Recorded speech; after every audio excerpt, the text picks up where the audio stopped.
Hello friends, आज 29 नवंबर 2023 और आज के इस लेक्चर में हम बात करेंगे बाइफर्केशन ऑफ एरियर्स की। आपको पेंशन पर एरियर्स मिले पिछले कई सालों के, आपको सैलरी के एरियर्स मिले पिछले कई सालों के, आपकी प्रमोशन हो गई और आपने रिटर्न फाइल कर दी for the financial year 2022-23, assessment year 2023-24, लेकिन आपने जो अमाउंट ऑफ एरियर्स मिला उसका बाइफर्केशन आप नहीं ले पाए। तो अब हम आज क्या कर सकते हैं? यदि आपने क्लेम नहीं किया तो अभी भी आपके पास टाइम है और 31 दिसंबर तक आप अपने रिटर्न को रिवाइज कर सकते हैं। और यदि आपने क्लेम किया लेकिन वो अभी तक प्रोसेस नहीं हुआ या उसमें कुछ आपकी गलतियां हो गई हैं तो आप अभी भी उस रिटर्न को रिवाइज कर सकते हैं बाय 31 दिसंबर 2023। 31 दिसंबर 2023 के बाद आप रिवाइज नहीं कर पाएंगे।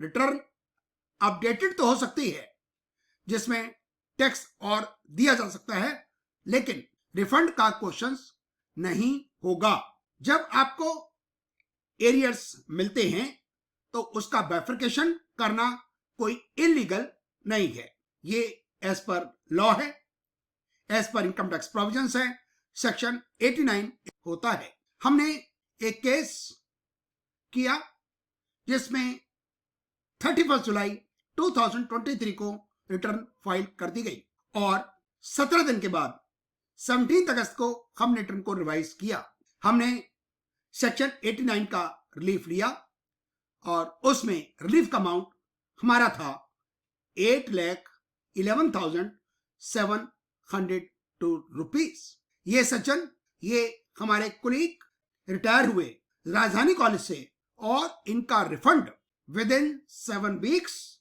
With in 50 days refund process हो गया और इनके अकाउंट में क्रेडिट हो गया।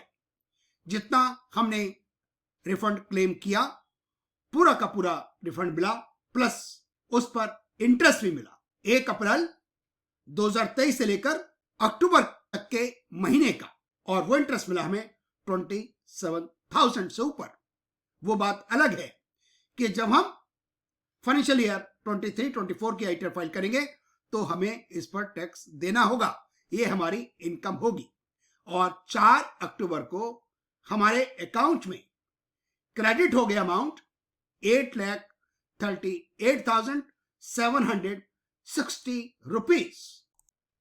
ये देखिए, ये इंटीमेशन ऑर्डर आया था 4 अक्टूबर को। Amount of refund 8,38,760।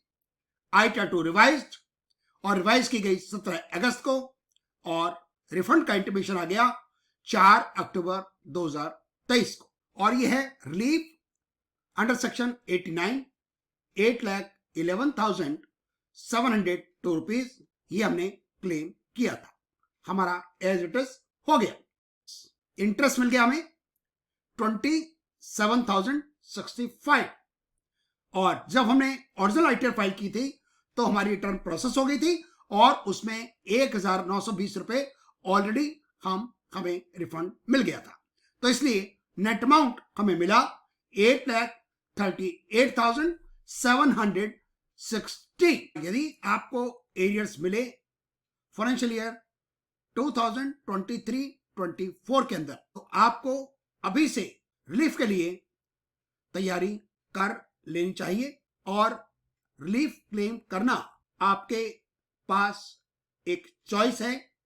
आप क्लेम करना चाहें तो क्लेम करें और यदि आप क्लेम नहीं करते तो इनकम टैक्स आपको इस बात के लिए कोई रिमाइंड नहीं कराएगा।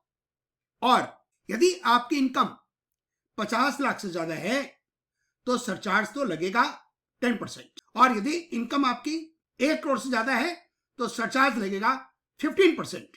और ये सरचार्ज होता है जो आपका टैक्स का अमाउंट होगा।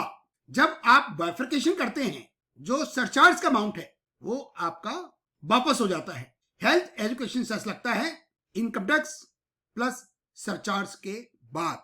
और यदि आप शेड्यूल ऑफ एसेट्स लायबिलिटीज की बात करते हैं तो यदि आपकी इनकम 50 लाख से ज्यादा है, आप रिलीफ क्लेम करें या ना करें, आपको यह तो बताना पड़ेगा उस शेड्यूल के अंदर कि आपके बैंक बैलेंसेस क्या हैं। 31 मार्च 24 को जब आप रिटर्न फाइल करेंगे जुलाई 2024 के महीने में, आपके पास कैश बैलेंस कितना है, आपके पास एसेट्स कितनी हैं, आपके पास व्हीकल्स कितने हैं, आपके पास ज्वेलरी कितनी है, आपके पास जो लोन आपने ले रखा है उसका अमाउंट कितना है। ये तो आपको स्टेटमेंट देनी ही पड़ेगी, चाहे आप बाइफरकेशन करें ना करें। और फॉर्म 10E आपको अपलोड करना होगा अपने पोर्टल पर। रिलीफ क्लेम करना मुश्किल नहीं है, लेकिन आपको गलती नहीं करनी। और यदि आप तैयारी कर रहे हैं फाइनेंशियल ईयर 2023-24 में एरियर्स मिल गए और उसका बाइफरकेशन करना है, तो आप मैक्सिमम 3 रिटर्न्स को आप रिवाइज या अपडेट कर सकते हैं। फाइनेंशियल ईयर 22-23 उसको रिवाइज कर सकते हैं 31 दिसंबर तक, और उससे 2 साल पहले आप कर सकते हैं अपडेटेड। आपको रिटर्न फाइल करते टाइम अपना 26AS, अपना AIS, TIS ये ध्यान से देखने चाहिए। Thank you very much.